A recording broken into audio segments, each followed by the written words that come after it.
UP में दूसरे दौर के लिए मतदान जारी। 9 जिलों के 55 सीटों पर वोटिंग। कई दिग्गज उम्मीदवारों की किस्मत का होगा फैसला।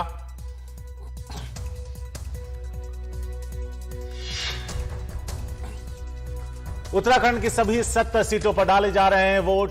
बीजेपी और कांग्रेस के बीच टक्कर। मुकाबले को त्रिकोणीय बनाने में जुटी आम आदमी पार्टी।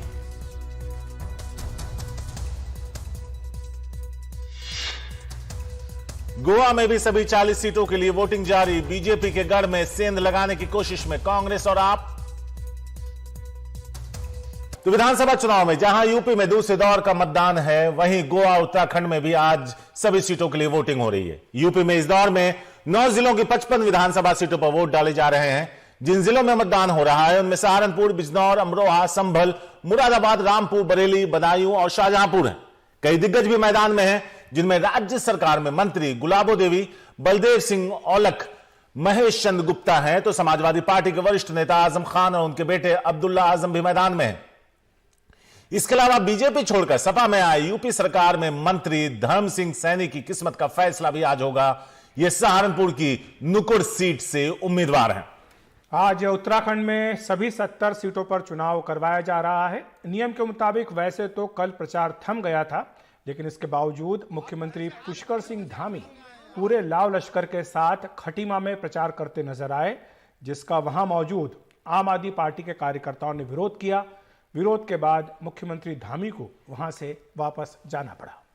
अक्षय, अगर हम देखें तो 2012 की अगर बात करें तो 32 सीटें कांग्रेस जीतने में कामयाब रही थी और कोटद्वार की सीट खंडूरी साहब सीएम रहते हुए हार गए थे।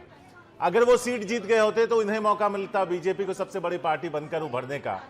जानकार ये कहते हैं राजनीतिक विश्लेषक कि 2017 की तरह वो लहर नहीं है जहां आप मोदी के नाम पर ही पूरा चुनाव निकाल लें, एंटी इनकम्बेंसी को पीछे छोड़ते हुए। जमीन पर क्या नजर आ रहा है? जी बिल्कुल, आपने ठीक कहा। 2017 का माहौल बिल्कुल अलग था। जैसे कि आपने बताया, 2012 में कांग्रेस सबसे बड़ी पार्टी थी 32 सीटों के साथ, भाजपा के पास 31 सीटें थी। लेकिन अगर 2017 की बात की जाए तो पिक्चर बिल्कुल बदल गई। जिस तरह से कांग्रेस सिर्फ 11 सीटों पर सिमट गई और भारतीय जनता पार्टी के पास 57 विधायक थे 2017 में। बावजूद इसके भाजपा की सरकार को 3 मुख्यमंत्री लाने पड़े। सबसे पहले त्रिवेंद्र सिंह रावत थे, फिर उसके बाद तीरथ सिंह रावत आए और अब पुष्कर सिंह धामी हैं। तो अखिलेश, अगर हम गोवा की बात करें तो यहां बहुत मुश्किल होता है कभी भी कुछ बता पाना, क्योंकि बड़ी पार्टी, सबसे बड़ी पार्टी बनने का भी कोई फायदा नहीं होता।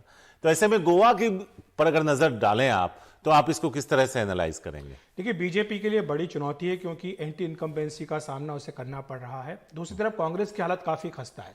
जैसा आपने बिल्कुल सही कहा कि अगर आपकी सबसे ज्यादा सीटें आती भी हैं तो कोई गारंटी नहीं कि आपकी सरकार बन बिल्कुल। जाएगी। पिछली बार 17 सीटें कांग्रेस पार्टी के पास आई थी तो भी वो सरकार नहीं बना पाए थे। अब उनके पास सिर्फ एक विधायक बचा है जो उनका विधानसभा में विपक्ष के नेता है। बाकी सारे उनके जो विधायक है वो इधर उधर जा चुके हैं। तो ये कांग्रेस पार्टी की स्थिति बताती है और यही कारण है कि इस बार जब वहां पर टिकट बांटे गए तो सबसे शपथ दिलवाई गई कि हम पार्टी नहीं छोड़ेंगे चुनाव जीतने के बाद।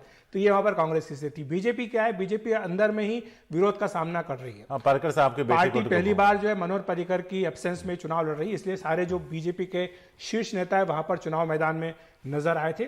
और दूसरी बात यह कि बीजेपी ने इस बार 40 में से 12 कैथोलिक उम्मीदवारों को मैदान में उतारा है, जो कि 2010 की तुलना में डबल है।